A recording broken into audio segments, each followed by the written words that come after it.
So thank you, Melvin. Thank you, everybody, really. I've enjoyed the last day or so, and I was struggling this morning what to share.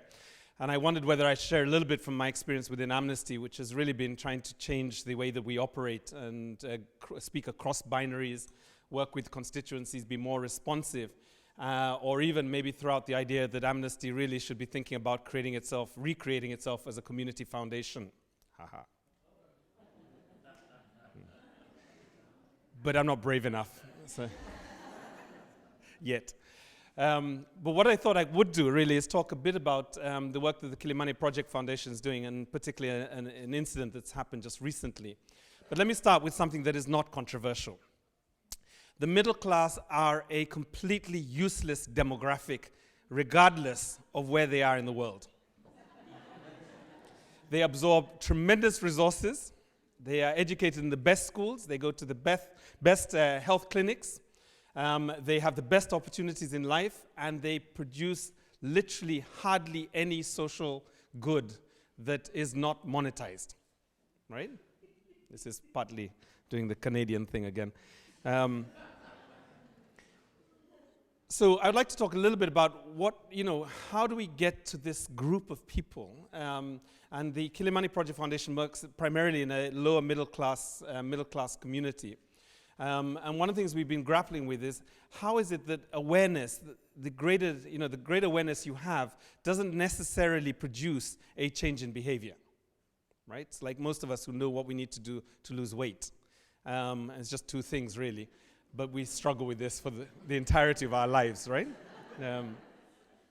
So really the question is behavior. And I've come down to basically two things. One is that there is too much static in the minds of middle-class communities, like most communities. They're too distracted by various things. The second one is that they're too comfortable, and that partly what we need to do is to disturb that comfort so that people can begin to think of serving higher than themselves and place themselves in a position where they can actually be not so useless to the countries that they come from. In 2016, I'll tell the story. Let me tell the story in the context of a woman by the name of Beth Mwai. She's a resident in Kilimani, and she would tell the story like this. In 2016, a nightclub opened up in the back end of a car showroom and produced so much noise, 6 days a week, I think it was, that her bedrooms turned into speakers, and literally the windows would rattle. So she reached out to the foundation and said, look, there's something wrong here. I can't sleep. And this became the hashtag, and it's still available for those of you on Twitter. I can't sleep. And she said, is there anything we can do about it? So 3 years have passed since that initial phone call from Beth. And she was in court on Thursday 2 weeks ago when a court basically struck down 6 very powerful clubs in the neighborhood and essentially stopped them from operating. Now those clubs, let me backtrack a little bit, we had done everything. We set up a WhatsApp group, which is that's how change happens in this day and age, right?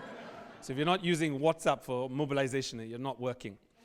Set up a WhatsApp group, we name and shamed using the media, we called out the police, we called the county government, we called the National Environment Management Agency. So we've done everything we could, and finally, we asked around in the community, and a lawyer showed up, and it just turned out that he had 5 houses that he couldn't rent because they were in front of this nightclub, right?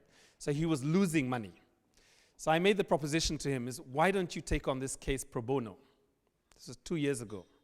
And again, 2 weeks ago, the court struck down these 6 clubs. Now, there is a couple of lessons that I want to draw from this. One of them, I think, is I'm going to show it. So I'm going to ask Wendy just to show this. And for those of you who are recovering Germans from I think it's a long time ago, but there may be a couple of you who are kind of haunted by what happened in fascist Germany. I apologize. Cue.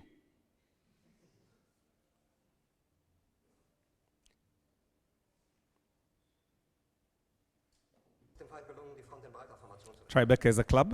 Im Süden hat der Gegner Zossen genommen und stößt auf Stahnsdorf vor. Der Feind operiert jetzt am nördlichen Stadtrand zwischen Frohnau und Pankow, und im Osten ist der Feind bis zur Linie Lichtenberg. Mojos and number 7 are 2 other clubs in the neighborhood. Space Lounge is a major club.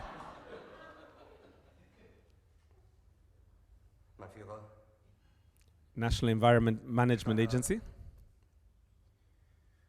Steiner konnte nicht genügend Kräfte für einen Angriff massieren. Der Angriff Steiner ist nicht erfolgt. Kisa, big club, and B club also a big club.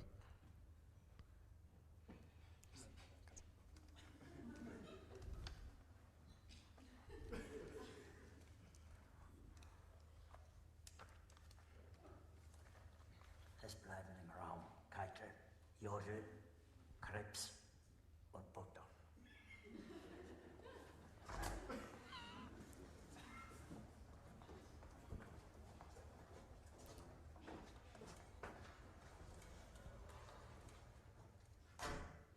Das war ein Befehl! Der Angriff Steiners war ein Befehl! Wer schickt Sie? Das hier ist Wagen, nicht mein Befehl!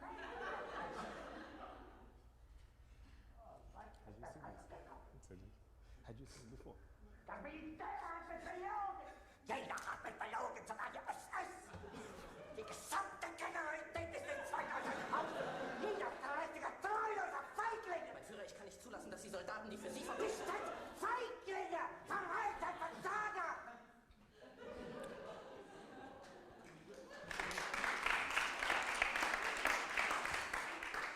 Now this went viral among the residents of Kilimani and a little bit further.